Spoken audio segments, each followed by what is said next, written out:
Le Premier ministre hongrois Viktor Orban a accueilli son homologue chinois Li Keqiang avec un sourire et une poignée ferme.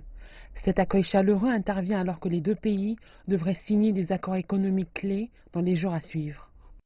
Avant l'atterrissage de l'avion de Li Keqiang, le ministre hongrois des Affaires étrangères Peter Szijjártó a organisé une conférence de presse à l'aéroport, durant laquelle il a annoncé que la réunion 16+1 sera l'une des plus productives.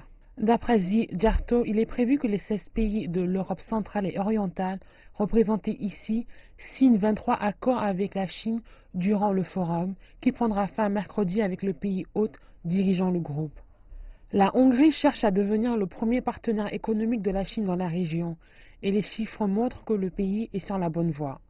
La première moitié de cette année, les exportations hongroises vers la Chine ont augmenté de 17% par rapport à la même période en 2016, et le total des investissements chinois en Hongrie a atteint 4,1 milliards de dollars. Parmi les projets qui devront être discutés dans les jours à venir se trouve le train à grande vitesse de Budapest à Belgrade, et la Chine espère régler les questions d'ordre bureaucratique et finaliser un accord pour lancer la construction de la portion hongroise. Après un long démarrage en 2012, l'initiative de la Chine 16+1 devrait parvenir à des résultats fantastiques qui auront le potentiel d'apporter des bénéfices à toutes les parties concernées.